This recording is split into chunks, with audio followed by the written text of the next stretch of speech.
Platforming is one of the star genres here at iDÉAME 2013, and one of the best-looking platforming games we're having here is Oliver and Spike, and here we are with Natasha Rusley from Rock Pocket Games, who's showing us a bit of gameplay and telling us about the game. So, what is this about? Yeah, Oliver and Spike Dimension Jumpers is a third-person story-driven adventure platform mix. It's not actually a platformer only. So there's strong adventure gameplay, we have cutscenes like we see here, we have boss fights, interactive dialogues, but also strong platforming like you mentioned. The special part about the game is the fact that every world you play in Oliver and Spike has at least 3 parallel dimensions. And they do exist in the same space, but on different frequencies. This means that they share their underlying terrain, so the setup of the landscapes are the same, but everything else is completely unique in each dimension. They have their own unique fauna and flora, their unique NPCs and quest lines and story arcs and everything. And you can switch between them. Like, for example, I can do this right now. So you can jump and switch, and also water dimensions. Oops, sorry, like this. So, and the difference is that these dimensions have different physical laws. Like this one, Aqua, is submerged in water, obviously, and you can use it to break falls, swim up and down to quest objectives, but also, for example, to influence objects like wooden boxes, which are getting like lifted up if you're in Aqua, and then if you switch back, they fall down, for example. And here in Firma, you can jump higher and further. For example, I switch back to Terra again, you see you can't really jump that high. And if I switch to Firma, you jump much higher. So this is the basic underlying idea of the game. I can also maybe show some levels. Let's go back to the main menu.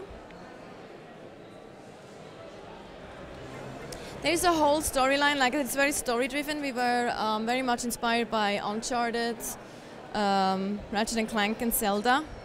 So what happened here is the story before this, you try to do a quest for an NPC and you end up falling through a hole in above ground. And you just defeated a boss, and now you're trying to find your way out of this area. So it also has a really important puzzle-solving element, right? Absolutely, absolutely.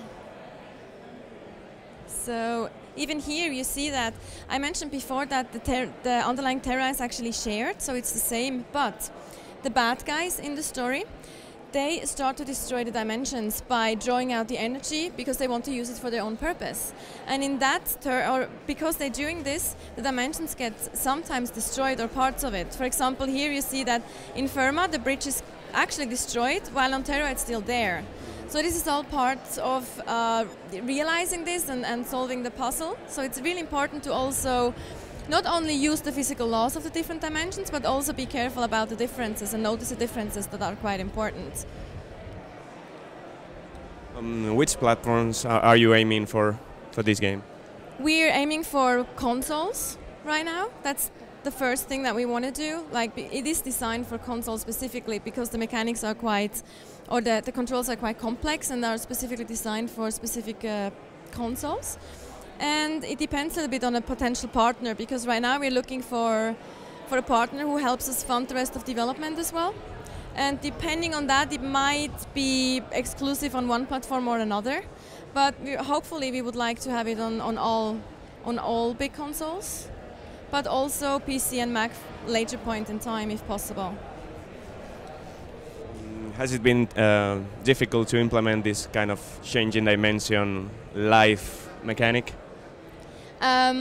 Yes and no. Well, the good thing is we're working with Unity, and we've been working with Unity since 2008. We're very experienced in Unity. Even though the main background we have is pretty much in mobile games, but we have a very strong development team and we have a lot of in-house tools that we developed. So what we do with the dimension switching here is that we actually have all the scenes preloaded in Unity, and we just move the character. that lets us switch so easily between dimensions. Obviously, that's explained very simple. It's much more complex than that, but because I think our programmers are so genius, I think it was kind of easy for us to do. Obviously, it took a bit of time, but they were just really brilliant, and they're really strong in finding out, solutions to problems. And so, yes and no. You're only thinking about digital release, or also might be retail for this game? Retail is of course a dream. I mean, it's absolutely amazing to see your game in stores, but we are aware, I am aware of the situation right now, how strong digital is right now. So we are basically focused on digital. Also, it's in terms of finding a partner, it's also hard because we don't really have a track on console. So it's kind of hard to ask someone for a retail product as well, because it drives the price up again as well. So right now we are definitely focused on digital. What about the level structure of the game? You said we have several worlds and we have several dimensions. How you plan on?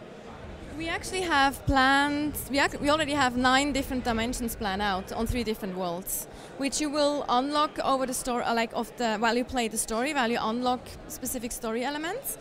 And the 3 first dimensions we are showing are very basic. I mean, like I said, you have 3 Terra is the first one. That's the one you start on. The gameplay, it's completely normal. It doesn't have anything particularly interesting in terms of physical laws. And then you have Firma, which is like the lower gravity thing, and Aqual.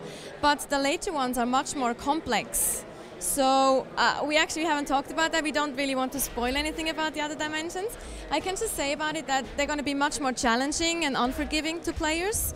And they also have to figure out how to actually use them to their advantage. Because at first, if you enter them, it might seem like, okay, this is just horrible and everything is just against me. But there will always be a way to actually use the specific rules in a dimension to your advantage. Do you think it could be possible to have like 2 players cooperating and each one in a different dimension, or it's too mind-blowing for us? No, actually, we do have co-op options, like co-op areas in the game. It won't be forced. It's optional. Yes, exactly. So it won't be, if you want to play the storyline, you don't have to play co-op mode. But I mean, the target audience we have in mind is also, parents like mid-30s that grew up with games like Ratchet and Clank or Zelda, and they're looking for something really fun and not without violence, something family friendly they can play with their kids. So there are specific levels where you can control Spike. One player controls Spike and the other player controls Oliver. And you have to work together that way to get through the levels. Also, the mechanic is in place also in the single player game in some extent, because right now you saw I can actually take Spike in and out of the backpack. Mm-hmm. And in this case, if I try to go past here, the plant won't. I mean, it will even knock me over the ledge and make me kill me if I'm not careful. But what I can do is I can use Spike. There are specific controls for Spike, and I can send him over here to that little baby plant. He goes, pees on it, and the plant is distracted, so I have time to just do the platforming part over here. So, and that's basically similar if you play co-op as well. So you have to work together to get past enemies and defeat enemies. And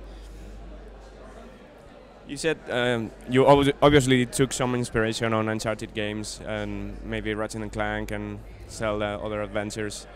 So for the art style mainly and the gameplay, for the art style, did you take any other inspiration for this? No, that's all our own concept arts and ideas, and we wanted to make something that's very approachable for any age of gamer.